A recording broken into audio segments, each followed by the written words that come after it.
예, 감사합니다. 매주 귀한 찬양 감사합니다. 하나님의 말씀 같이 보도록 하겠습니다. 말라기서 1장 1절에서부터 5절까지 있는 말씀입니다.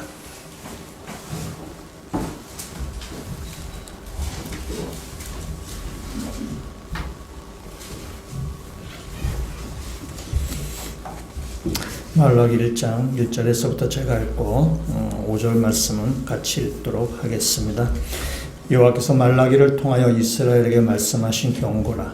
여호와께서 이르시되 내가 너희를 사랑하였노라 하나 너희는 이르기를 주께서 어떻게 우리를 사랑하셨나이까 하는도다. 나 여호와가 말하노라. 에서는 야곱의 형이 아니냐.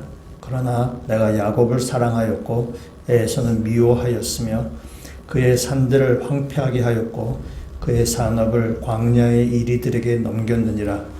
에돔은 말하기를 우리가 무너뜨림을 당하였으나 황폐된 곳을 다시 쌓으리라 하거니와 나 만군의 여호와는 이르노라. 그들은 쌓을지라도 나는 헐리라. 사람들이 그들을 일컬어 악한 지역이라 할 것이요 여호와의 영원한 진노를 받은 백성이라 할 것이며 너희는 눈으로 보고 이르기를 여호와께서는 이스라엘 지역 밖에서도 크시다 하리라. 아멘.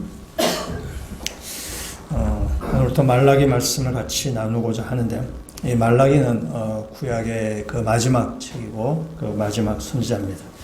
여기 이제 말라기 말씀을 쭉 보실 텐데, 말라기 지금 오늘 설교를 하는데 성경책은 말라기 옆에 마태복음 펴놓고 있으면 안 됩니다. 지금 말라기를 다 펴놓고 있으셔야 됩니다. 바로 뒤에 있는 마태복음 펴놓으면 안 됩니다. 말라기입니다. 말라기와 마태복음 사이는 바로 뒤에 책이지만은 그 간격은 400년이나 있습니다. 함부로 넘어가시면 안 됩니다. 이 말라기 오늘 말씀 같이 한번 보려고 하는데 1절에 있는 말씀을 보시 1절 말씀 같이 한번 읽어보도록 하겠습니다. 여호와께서 말라기를 통하여 이스라엘에게 말씀하신 경고라. 아멘. 여기 저자가 말라기라고 이렇게 되어 있습니다. 근데 말라기서 말씀을 보면은 4장밖에 안 되는데 말라기서 말씀을 보면은 말라기에 대한 정보는 나와 있지 않습니다. 말라기 누구 아들인지 어느 지파인지 어디 출신인지 말라기는 정보는 나와 있지 않습니다. 말라기 뜻은 뭔지 아시나요? 예, 나의 사자. 각주에 나와 있으시죠? 예, 나의 사자. 나의 사자에서 사자가 라이온이 아니고 메신저라는 뜻이에요. 말을 전하는 사람입니다. 그러면 3장 1절로 한번 가보시면은 3장 1절 이렇게 얘기하고 있습니다. 만군의 여호와가 이르노라. 보라, 내가 내 사자를 보내리니. 그래서 내 사자. 이게 바로 말라기입니다. 그래서 이 말라기가 어떠한 특정 개인이 아니고 그냥 나의 사자라는 거로 인해서 그냥 실제 인물이 아니라고 해석을 하기도 합니다. 그래서 이 말라기가 어떤 한 특정한 실제 인물인지 아니면 그냥 나의 사자, 하나님의 말씀을 전하는 메신저인지 해석이 막 이렇게 여러 가지 해석이 이렇게 나눠집니다. 근데 이건 그래서 중요한 내용은 아닙니다. 특정한 인물이든지 아니면 그냥 일반적인 하나님의 사자라고 해도 별 문제는 아닙니다. 특별한 문제는 아닙니다. 더 중요한 것은 뭐냐면 이 말라기가 쓰여진 배경이 있습니다. 그래서 이 배경을 알고 말라기 말씀을 보는 것이 훨씬 더 유익하게 됩니다. 유대가 바벨론에게 멸망을 당해서 바벨론의 포로로 이렇게 잡혀가게 됩니다. 그래서 유대인들이 포로로 잡혀갔는데 그 포로 생활하면서 유대인들이 자신들이 왜 포로로 잡혀왔고 우리 남유다가 이 예루살렘 왜 멸망했는지를 그들이 깊이 생각하게 됐습니다. 그래서 자신들의 죄를 회개하고 하나님부터 깊이 만나게 되는 그 기간이 바로 이 포로 기간 때입니다. 그래서 굉장히 영적으로 굉장히 각성을 했습니다. 그러고 나서 70년 포로 생활이 끝나고 이제 예루살렘으로 돌아오게 됩니다. 예루살렘 돌아와서 이들이 제일 먼저 한 일은 성전을 다시 재건하는 일이었어요. 성전을 재건하는데 또 방해나 회방하는 사람들도 있습니다. 회방하는 사람들도 있는데 그때 그 회방할 때에 에스라, 느헤미야, 학개, 스가랴 이런 선지자들이 나와서 유대 백성들을 격려하며 그걸 다시 힘을 북돋아서 성전을 다시 재건하게 됩니다. 그래서 예루살렘 성전이 다시 재건이 되었습니다. 그래서 제2성전, 수르바벨 성전이라고 얘기해요. 솔로몬 성전이 있는데 무너져서 다시 성전, 제2성전이라고 얘기합니다. 근데 시간이 좀 흘렀습니다. 성전을 재건한 다음에 시간이 쭉 흘렀는데 시간이 흐르면서 그들 가운데 처음에 포로 생활에 돌아와서 성전을 짓겠다던 그 신앙이 열심히 이제 식어가기 시작했어요. 처음에 막 열기를 내서 했는데 시간이 흘러가면서 그 뜨거웠던 열심, 뜨거웠던 그 신앙의 열기가 점점 식어가는 것입니다. 성전이 있으니까 제사장이 있고 그다음에 제사를 지낼 것입니다. 제사장이 제사를 지내는데 이 백성들이 와서 제사를 지내는데 그 예배를 드리는 거죠. 예배를 드리는데 그 제사를 드리는데 거기에 예배에 영적 긴장감이 없는 것입니다. 제사를 드리긴 드리지만은 그 영적 감흥이 없는 것입니다. 하나님이 그 예배를 받으실 수가 없는 거죠. 그래서 그냥 형식화된 예배만, 형식화된 제사만 이렇게 드리게 되는 것입니다. 제사장이 있습니다. 제사장이 있는데 제사장이 타락을 한 거죠. 제사장이 타락해서 그 이스라엘 백성을 제사를 드리는데 온전한 예배가 드려지지 않는 것이, 제사가 드려지지 않는 것이 제사장이 타락해서. 그래서 이스라엘 나라가 종교적으로 타락을 하게 되었어요. 종교적으로 타락하다 보니까 삶이 완전히 피폐해지게 되고 삶이 엉망이 되고 삶이 완전히 형편없어져 버린 것입니다. 더 심각한 문제는 그 지금 삶이 형편없어졌는데 그들이 뭐가 문제인지를 모르는 것입니다. 백성들이나 제사장들이나 우리가 왜 이런 이렇게 지금 삶 형편 없어졌는데 이것이 왜 이런 일이 있었는지에 대한 영적인 감각이 무뎌진 것입니다. 하나님과의 관계가 무너졌기 때문에 삶이 피폐해졌는데 여기에 대한 그 영적 감각이 지금 없는 것입니다. 무엇이 잘못됐는지, 무엇이 그릇됐는지를 이 유대인들이 모르는 것입니다. 그것이 바로 말라기서의 상황입니다. 그때 하나님께서 이 말라기를 통해서 여기에 근본적인 문제를 지금 지적하고 계시는 것입니다. 우리가 말라기 말씀을 우리가 같이 듣고자 하는데 우리 상황과 별로 달라 보이지 않습니다. 한국교회 상황과 별로 다르지 않고 한국교회가 바로 우리 교회를 얘기하는 거죠. 저와 여러분의 신앙을 얘기하는 것입니다. 우리가 하나님께 예배를 드린다고 하지만 영적 긴장감이 없습니다. 우리가 하나님 믿는 신앙생활을 한다고 하지만은 그 영적인 열기도 우리 안에 많이 식어져 있습니다. 우리가 하나님의 백성의 땅을 살아간다고 하는데 무엇을 어떻게 해야 되는지, 어떻게 우리가 하나님의 백성을 살아가야 되는지에 대한 영적인 감각도 없습니다. 세상 사람들과 별 차이가 없습니다. 예수를 믿는다고 하지만, 교회를 다닌다고 하지만은 세상과 별 차이가 없이 우리가 사랑을 하고 있는 것입니다. 오늘 하나님께서 이 말라기서 말씀을 통해서 이제 경고하시겠다고 말씀하셨죠. 이 경고라는 단어는 무거운 짐이라는 단어입니다. 짐이라는 거예요. 그 짐은 무겁고 굉장히 부담스럽습니다. 그래서 경고라는 것이 굉장히 부담스러운 것입니다. 이 말라기 선지자가 복음을 전하는데, 주의 하나님의 말씀을 전하는데 굉장히 암울한 시대입니다. 암울한 시대고 영적인 감각도 없는 그 시대에 하나님의 말씀을 전하는 것이 굉장히 짐이 되고 굉장히 부담스럽습니다. 사람들이 귀담아 잘 듣지 않습니다. 하나님의 말씀에 대해서 듣지도 않을 뿐만 아니라 하나님을 무시합니다. 그 가운데 하나님의 말씀을 전한다는 것 굉장히 무거운 짐이에요.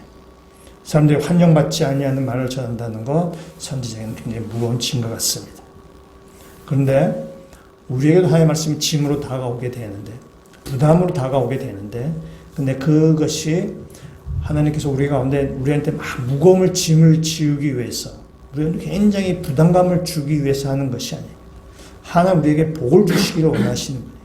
그래서 그 짐을 우리가 짐으로 받아들이는 것이 아니라 그 짐을 통해서, 그 경고를 통해서 하나님의 말씀 우리가 받아들일 때 그것이 우리에게 복이 된다는 사실. 하나님 우리에게 복을 주시기를 즐거워하시는 분이라는 사실입니다. 우리 오늘 오후에 성경 퀴즈 대회를 하는데 여러분 많이 이제 부담스러워 하시라고 생각합니다. 그래서 성경 퀴즈 대회를 왜 하느냐부터 시작해서 스피드 퀴즈 내지 마라, 차라리 시험을 치자라고 요청사항이 적지가 않습니다. 워낙 부담이 되시니까 그래 하는 소리인 줄 압니다. 무거운 짐입니다. 그러나 우리가 이제 이번 기회를 통해서 여기 마태복음을 한번 읽어보시라는 뜻이고, 그래서 1월부터 우리가 마태복음을 쭉 묵상했기 때문에 묵상을 잘해보라는 뜻인 줄 여러분이 다 알고 있습니다. 그런 의도를 했겠구나라고 잘 알고 있습니다. 그래서 무거운 짐이지만은 여러분 이 기회를 통해서 마태복음 한 번 더 읽으시고 하나님 알게 된다면 그것은 진짜 여러분의 틀림없는 복이 되리라고 믿습니다. 아멘. 감사합니다. 아멘이에요. 그래서 이번에 이 퀴즈 대회가 여러분에게 참 복이 되기를 원합니다. 너무 부담으로 생각하지 않으면 좋겠어요. 그래도 잘 맞추시면 좋겠다고 생각하시겠죠? 예, 짐이 안 되면 우리가 일을 잘 하지 않습니다. 학생에게 시험은 짐이에요. 무거운 짐이에요. 그러나 그 시험이 있으면 학생들이 공부를 하게 되는 거죠. 우리가 짐이라는 게 부담된 건 사실이지만은, 그러나 그 짐으로 인해서 부담된 일을 통해서 우리가 한 걸음씩 한 걸음씩 성장해 가는 기회를 삼는다면은 우리에게 복이 된다는 사실입니다. 이 말라기서는 4장밖에 안 되지만은 굉장히 아주 명확한 구조를 가지고 있습니다. 이 안에는 6개의 논쟁이 여기 나오고 있습니다. 그래서 하나님과 백성 사이의 논쟁입니다. 하나님께서 처음에 이제 뭐라 말씀하십니다. 하나님께서 명제, 하나님께서 뭐라 신앙에 대해서 말씀하십니다. 그럼 백성들이 거기에 대해서 반론을 제기해요. 반론을 제기하면 하나님께서 다시 말씀하셔서 유대인들이 반론을 제기한 그 반론이 무엇이 잘못됐는지, 그것이 그들이 갖고 있는 그 오류, 불신앙을 하나님이 다시 지적하십니다. 이런 형식으로 6가지의 주제, 6가지의 논쟁이 펼쳐지게 됩니다.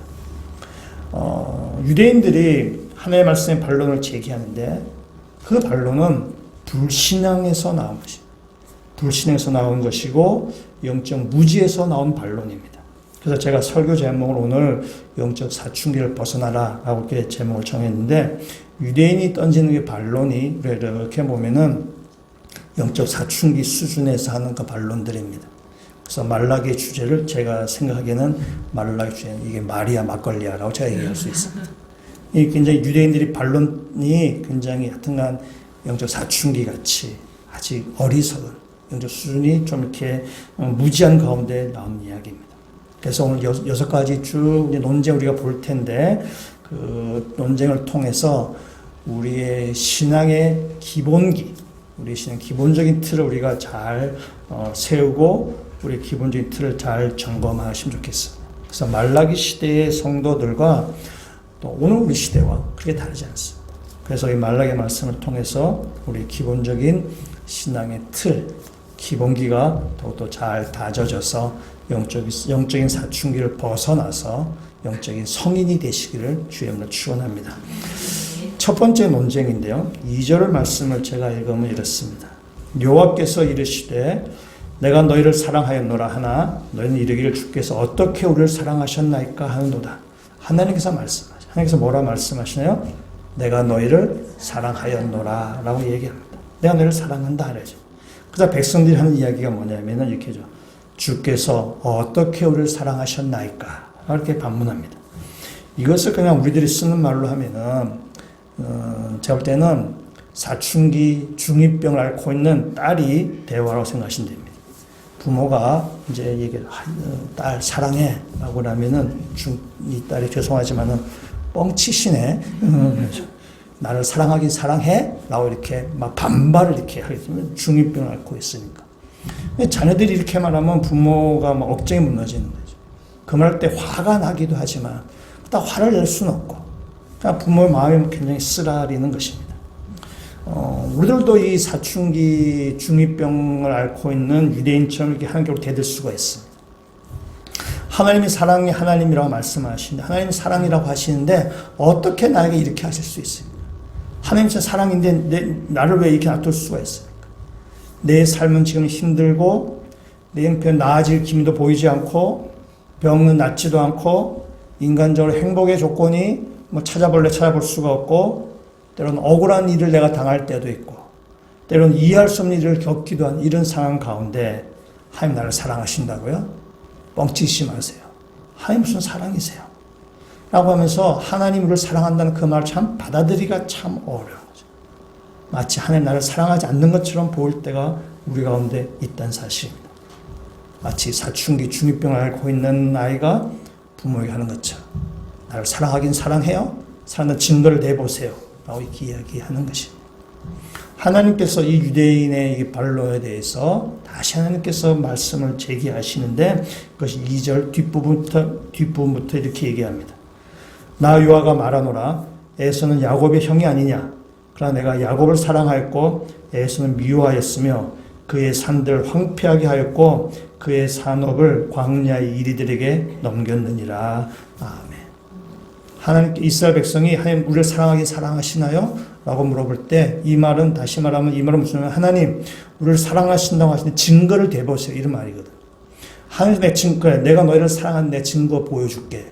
라고 하면서 뭘 얘기한 거면 내가 야곱을 선택했다라고 얘기했죠. 그것이 하나님께서 유대인 너에 보여주는 증거입니다. 그래서 오늘 하나님께서 야곱을 선택했다는 이 말에 대해서 오늘 세 가지 정도로 한번 정리해서 보려고 하는데 첫 번째는 하나님이 선택하신 것에서는 인간의 조건을 보고 선택하지 않습니다. 하나님 무조건적인 선택입니다. 오늘 이 2절 뒷부분의 말씀에 하나님께서 에서는 미워하고 야곱은 사랑했다라고 하는데 여기에 강조점은 바로 야곱에게 있습니다. 에서가 미웠다 그런 말 아닙니다. 내가 야곱을 선택했다. 야곱을 사랑했다라고 이야기하는 것입니다.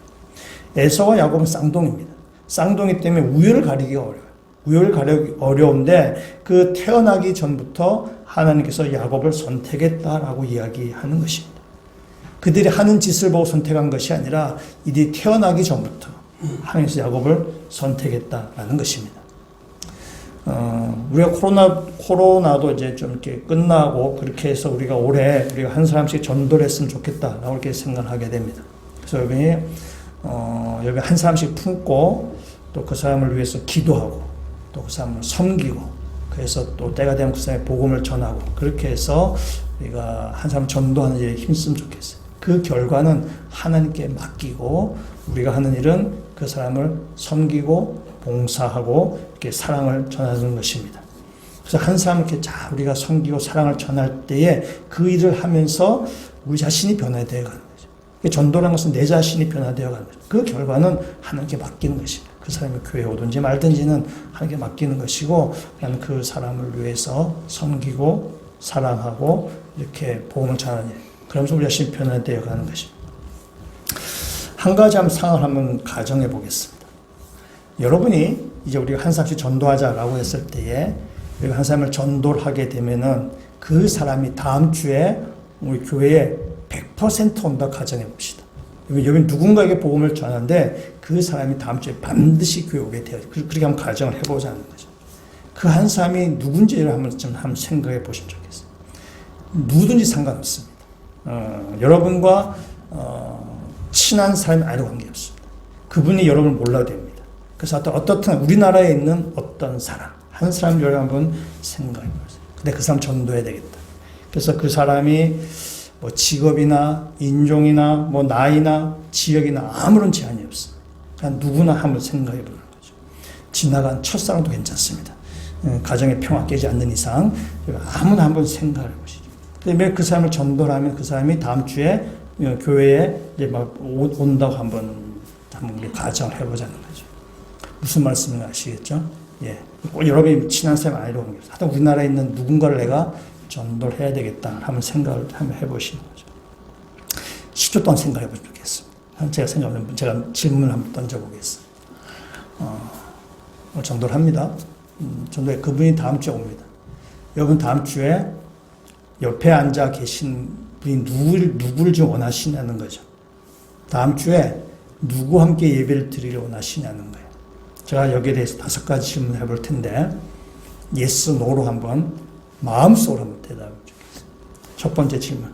그 사람의 몸이 건강한 사람입니까? 대답이죠? 두 번째. 그 사람의 직업이 괜찮은 편이신가요? 세 번째. 그 사람이 사람들에게 평판이 좋은 사람인가요? 네 번째. 그 사람이 우리 교회에 오면은 우리 교회에 뭔가 도움을 줄 수 있는 사람입니까? 마지막 5번째, 그 사람은 유명한 사람입니까? 아니면 성공한 사람입니까? 이 말 다시 말하면 나보다, 여러분보다 그 사람이 괜찮은 사람입니까? 라고 제가 이렇게 질문했어요. 5가지 질문했어요. 5가지 질문하면 예스, 노 대답하시는데 예스가 많은지 노가 많은지 분명하실 거예요. 5가지 홀수기 때문에 여러분 예스가 많으신가요? 노가 많으신가요? 예스가 많으시죠? 노가 많으신가요? 이런 말이에요. 제가 여러분에 한번 던지는 말로 이런 겁니다. 여러분 내가 누군가를 전도를 해서 그분이 교회를 오기를 원하는데 그분들이 여러분 교회를 사랑하셔서 그분들이 교회에 오셔서 교회에 도움되기를 원하는 분이 여러분 오시는 그런 마음이 나요. 근데 무슨 말인가 하면은 우리가 누구를 전도할 때에 복음을 전할 때 우리가 선택하는 거죠. 선택할 때에 우리는 생각하는 거죠. 괜찮은 사람으로, 몸이 건강한 사람으로, 평판이 좋은 사람으로, 나름대로 성공한 사람으로 우리 그 사람을 선택해서 복음을 전하려고 하는 것입니다. 여러분이 마음속으로 생각했던 사람들 가운데 부산역에서 노숙하시는 노숙자가 있으신가요? 아니면 교도소에 있는 죄수, 아마 사창가에 있는 어떤 여인을 좀 생각하시는 분은 아마 없으실 것입니다. 병원의 중환자실에서 오늘 내일 하는 사람 생각하지 않으실 것입니다. 여러분의 친척이나 부모라 몰라도 요양병원에 있는 치매 어르신을 전도 대상으로 생각하지 않으셨을 것입니다. 우리는 전도의 대상을 선택할 때에 우리의 조건을 맞춰서 무언가 보탬이 되는 사람으로, 뭔가 나에게 좋은 영향을 미치는 사람으로 우리는 사람을 선택하는 경향이 있습니다. 이 질문을 바꿔서 하나님께서 사람을 선택하실 때에 조건을 걸어서 하나님 뭔가 보탬이 되는 사람으로 선택을 하신다면 저와 여러분 아무도 들어갈 사람 아무도 없습니다. 하나님께서 내가 뭔가 사람을 선택할 때에 뭔가 조건을 걸어서 얘를 내가 이렇게 예수 믿게 하면 하나님 알게 하면 하나님께 굉장히 덕이 되거나 하나님의 영광을 드러내거나 하나님 나라에 큰 보탬이 되겠다라고 생각하신다면 우리는 그 조건에 맞는 사람은 한 사람도 없습니다. 하나님 우리를 선택하실 때에 조건 따지지 아니하고 어떠한 것도 말하지 아니하고 그냥 하나님께서 우리를 무조건적으로 선택하셨다는 사실입니다. 그것이 바로 하나님의 사랑이에요. 조건 따진다면은 우리는 아무도 구원받을 사람이 없습니다. 하나님께서는 무조건으로 나를 선택하시고 나를 구원하셨다는 사실. 그것이 하나님의 사랑의 증거가 되는 것입니다. 하나님 우리를 사랑하신 증거를 딴 데 찾는 것이 아니라 내가 내 자신을 보더라도 내가 눈을 씻고 내 자신을 보더라도 내 안엔 도저히 선한 것이 없는 것을 내가 아는데 하나님께서 내가 무엇이 간데 나를 선택하셔서 하나님의 구원에 이르게 하고 하나님의 자녀로 삼아주신 것. 그것이 바로 하나님이 우리의 사랑이라는 증거가 되는 것입니다. 좀 믿으시나요? 예. 이것이 하나님의 사랑의 증거가 되는 것이죠. 그래서 야곱을 내가 선택했다. 태어나기 전부터 하나님께서 선택하셨다는 사실입니다. 두 번째, 하나님의 선택이 사랑이라는 이유는 뭐냐면은 하나님이 한번 선택한 사람은 그가 부족하다 그래서 포기하지 않는다는 사실입니다. 하나님께서 야곱을 선택하셨다고 하셨는데 야곱이 어떠한 사람인지 우리가 너무나 잘 압니다. 야곱은 한마디로 얘기하면 얌체입니다. 얌체. 얍살이 그 자체. 이름도 야곱. 야곱 얍살이 좀 똑같은 놈입니다. 얍삽한 놈입니다. 형 에서는 상남자 스타일이죠. 아주 큰 남성 같은 남성미가 넘치는 형입니다. 근데 이 에서가 하루는 사냥하러 나갔다가 허기져서 돌아왔어. 야곱은 집에서 죽을 쓰고 있었습니다. 형에서 너무 배가 고픈 나머지 야곱에게 죽을 달라고 얘기합니다. 여러분 같으면 어떻게 하시겠어요? 형이 달라는데 그냥 주죠. 형인데 그거 뭐죠? 근데 야곱에서 거래를 하거든. 형, 내가 죽을 줄 테니까 형의 그 장자의 권리를 장자의 명분을 나한테 팔아라고 얘기를 하죠. 말도 안 되는 소리를 하고 있는 거죠. 장자의 명분을 죽 한 그릇에 하라고 팔라고 거래하는 것이 바로 야곱입니다. 또 에서는 또 거기에 또 팔아요. 그 장자의 명분을 죽 하나에 팔아. 그러니까 에서 참 문제죠. 이 장자의 명분을 괜히 소홀히 여기는 것입니다. 소홀히 여기는 또 에서도 문제지만은 야곱도 음식 가지고 장난치는 거죠. 야곱도 참 이 문제투성입니다. 장자의 권리가 사고 팔 수 있는 것도 아니고 주거에 팔아 그런다고 넘어가는 것도 아닙니다. 그래서 야곱은 그렇게 거래하는 것입니다. 여러분 그 상황을 하나님께서 지켜보고 계실 때 하나님께서 어떤 마음이 드시겠어요? 야, 내가 선택한 놈이 저런 놈이었어? 야, 내가 선택한 건 굉장히 자괴감이 드네? 그런 마음이 드실 수 있는 거죠. 인간적으로 생각해보면 그렇다는 것입니다. 야곱의 태도가 정말 아주 얍삽한 그 자체예요. 또 한 번 아버지 이삭의 에서에게 축복하려고 합니다. 야곱이 그 사실을 알게 되었고 그래서 어머니 리브가와 짜고 그 아버지를 속이게 됩니다. 형 에서에게 축복하는 중간에 가로채가는 것입니다. 이것은 가정의 질서를 파괴하는 것이에요. 가정의 권위를 무너뜨리는 것입니다. 가정의 사람들 사이에서 분열을 일으키게 하는 것입니다. 가정을 완전 파탄 내는 그 일을 지금 하고 있는 것입니다. 이런 그 상황을 하나님께서 지켜보시면 어떤 마음이 드시겠어요? 솔직히 하나님께서 야곱이 영 마음에 안 드실 것입니다. 야, 내가 선택한 놈 저거밖에 안 돼? 야, 저런 못된 짓을 하다니. 그래서 내가 이번 기회에 내가 야곱을 버리고 딴 놈으로 내 말을 갈아탈까? 라는 그런 마음을 먹으실 수 있습니다. 인간적인 생각을 한번 해보겠다는 것입니다. 그렇게 야곱이 그런 아주 이렇게 얍삽한 놈이라는 거죠. 그럼에도 불구하고 하나님께서는 야곱을 선택하신 다음에 야곱이 하는 짓이 마음에 안 든다 그래가지고 야곱을 포기하시거나 야곱을 선택하신 것을 후회한다고 말하지 않습니다. 야곱이 부족하지만 하나님께서 야곱을 끝까지 포기하지 않으신다는 것입니다. 우리가 하나님께 선택을 받아서 하나님의 자녀가 되었습니다. 우리를 너무 잘 알죠.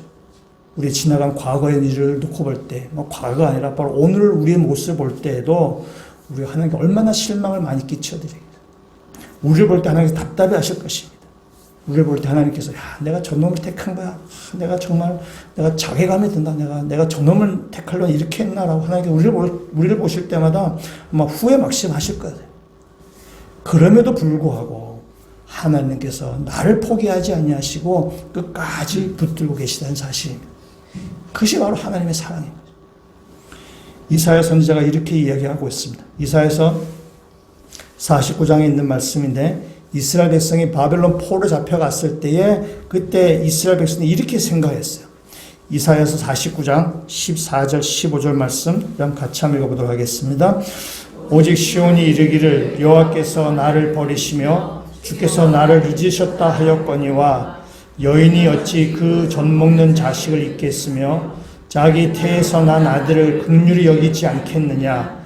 그들은 혹시 잊을지라도 나는 너를 잊지 아니할 것이라. 아멘. 이 말씀은 이스라엘 백성이 바벨론 포로로 잡혀가서 하나님께서 우리를 버리셨다고 생각한 것입니다.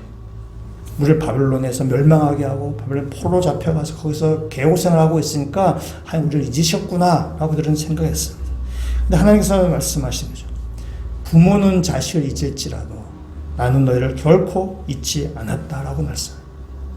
육신의 부모는 상황에 따라서 자녀를 버리기도 하고 자녀를 잊어버리기도 합니다.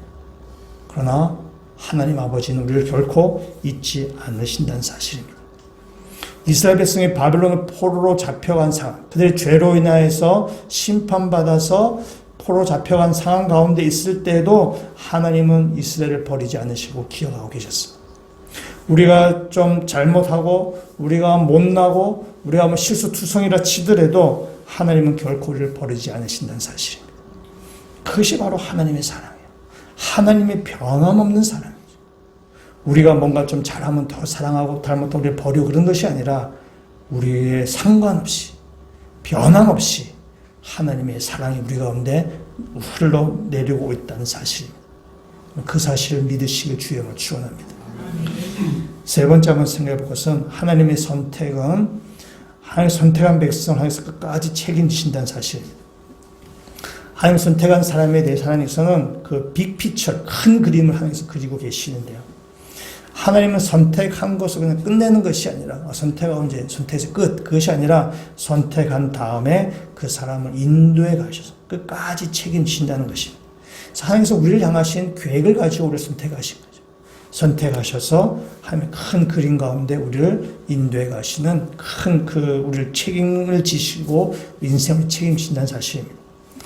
오늘 말씀에 하나님께서 에서에게 하는 말이 있습니다. 에서 4절과 5절에 있는 말씀 우리 한번 같이 한번 읽도록 하겠습니다.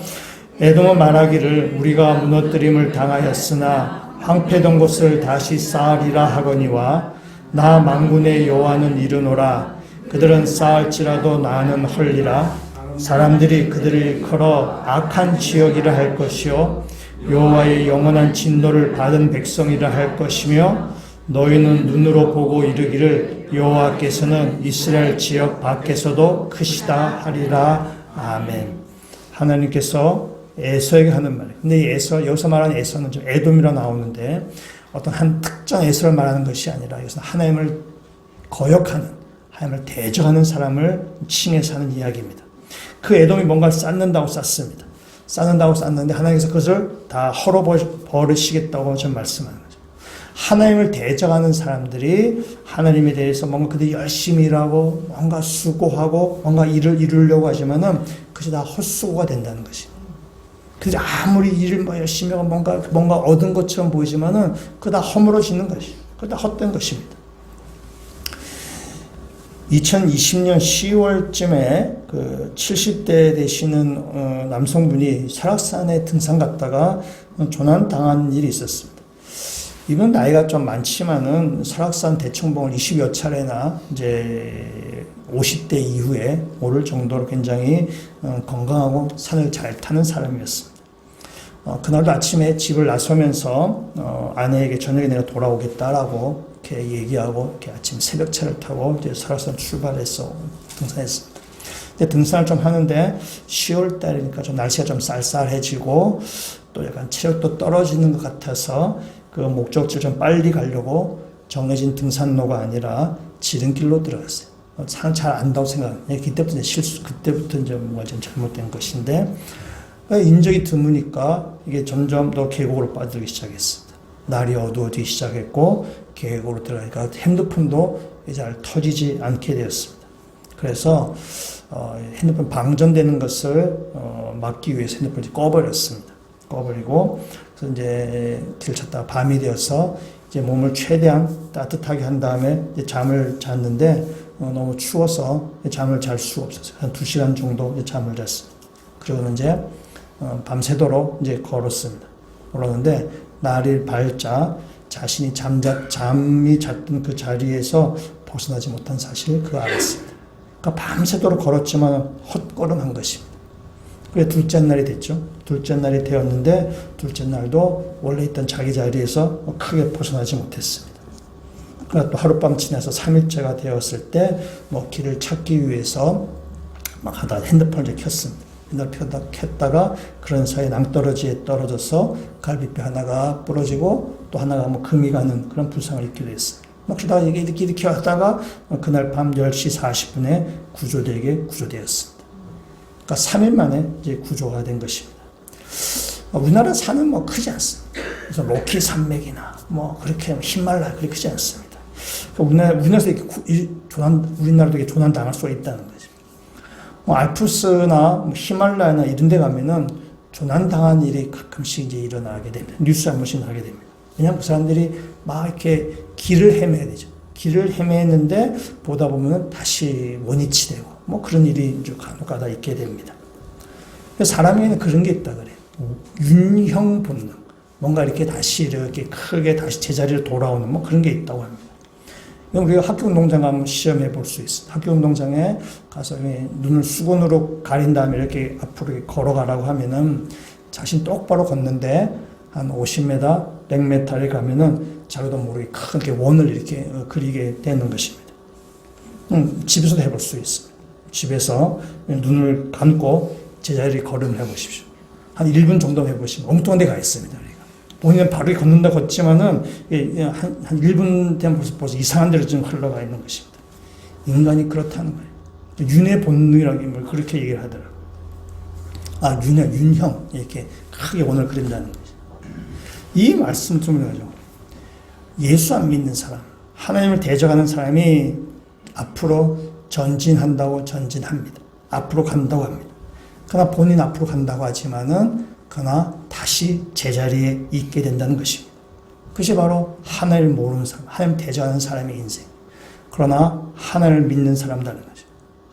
하나님 믿는 사람은 남들이 보기에는 좀 느린 것 같고, 남들보다 뒤처지는 것 같고, 남들보다 한참 더 멀리 뒤에 있는 것 같지만은, 그러나 하나님의 인도하심을 따라가다 보면은 우리 인생은 전진하는 인생이 된다는 사실입니다.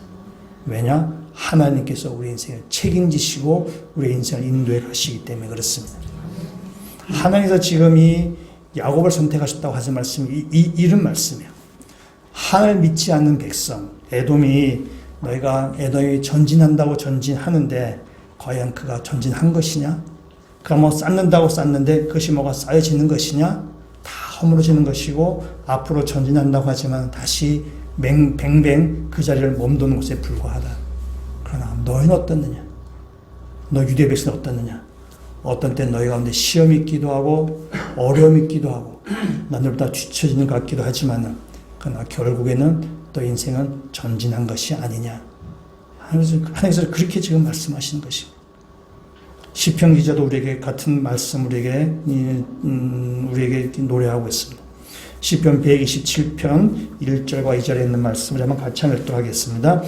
여호와께서 집을 세우지 아니하시면 세우는 자의 수고가 헛되며 여호와께서 성을 지키지 아니하시면 파수꾼의 깨어 있음이 헛되도다. 너희가 일찍이 일어나고 늦게 누우며 수고의 떡을 먹음이 헛되도다.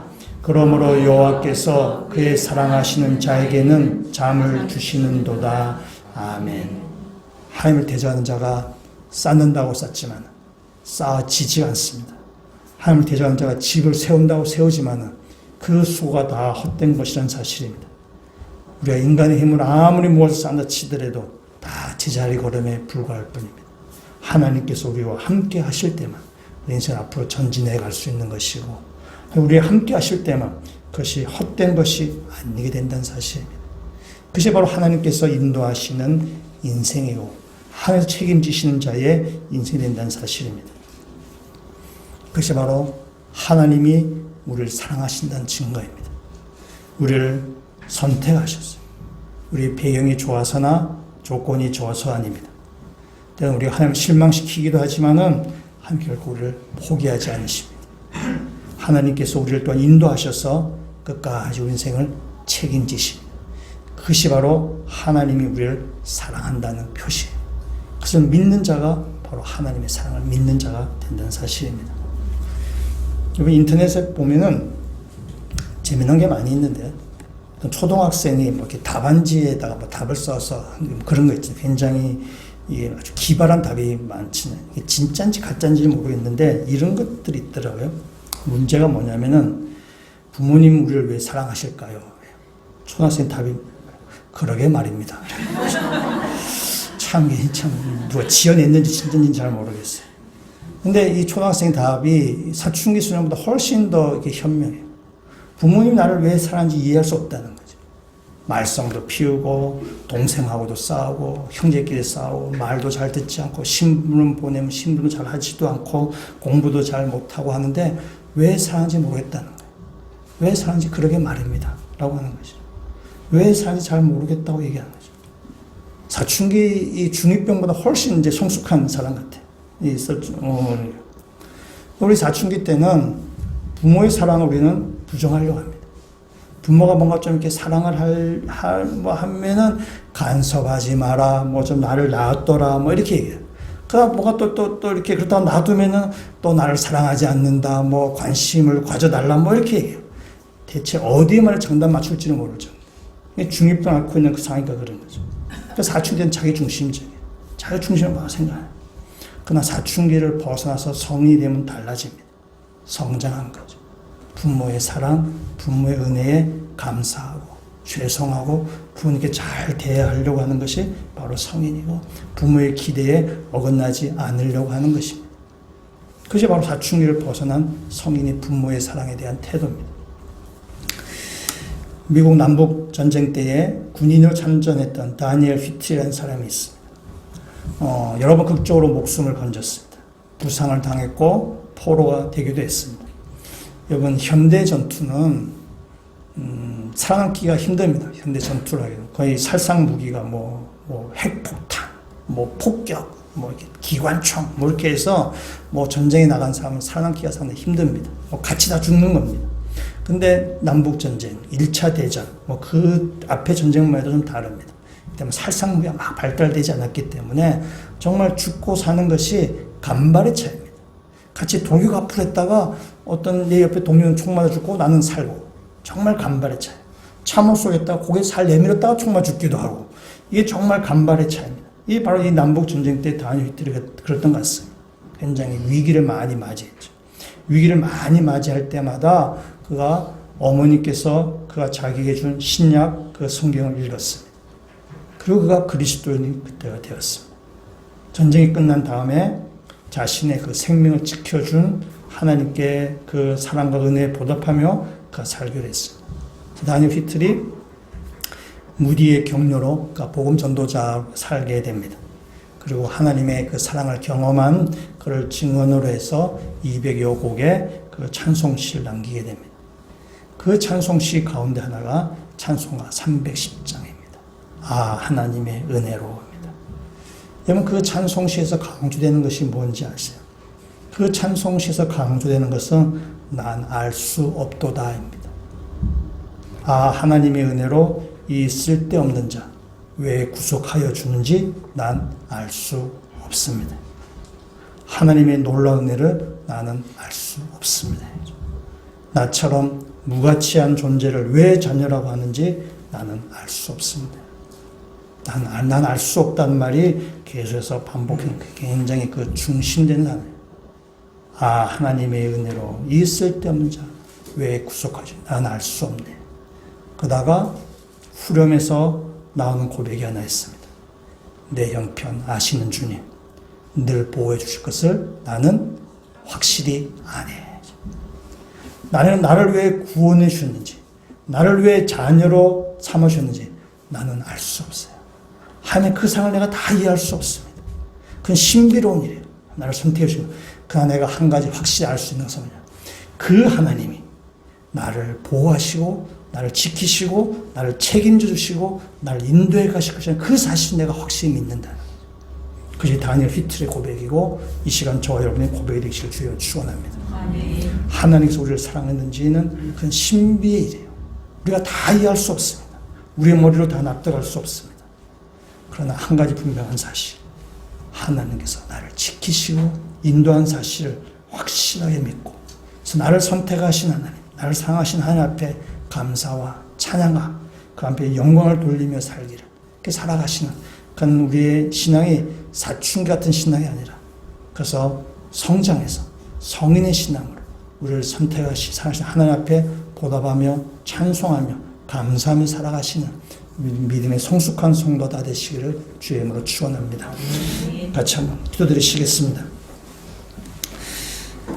우리를 선택하시고 우리를 포기하지 않으셔서 끝까지 책임지셔서 우리를 아름다운 존재로 만들어 가시는 하나님의 그 열심과 하나님의 사랑을 제 시간 찬양하게 됩니다. 이 모든 것이 하나님의 사랑인 것을 저도 이 시간 고백합니다. 우리가 아무리 눈을 씻고 내 자신을 들여다봐도 하나님의 마음에 들만한 점이 하나도 없는데도 불구하고 우리를 구원하여 주신 그 하나님의 사랑 앞에 그저 감사하고 그저 영광스러울 뿐입니다. 나의 형편, 나의 생각이 내 뜻대로 되지 않는다 치더라도 나의 형편이 볼 때에는 원망과 불평하기 쉽지만, 그러나 그 가운데도 하나님의 사랑 우리가 잊지 않게 하여 주셔서 주님의 사랑에 빚진 자로 이 땅을 살아가게 하여 주시옵소서. 우리의 상황이 어떠함에도 불구하고 주님의 사랑을 의심하지 않는 자가 되게 하시고, 주님을 신뢰하고 주님의 인도하심을 믿고 따라가는 그런 신실한 그리스도인으로 살도록 저희들 인도하여 주시옵소서. 예수 그리스도의 이름으로 기도합니다. 아멘.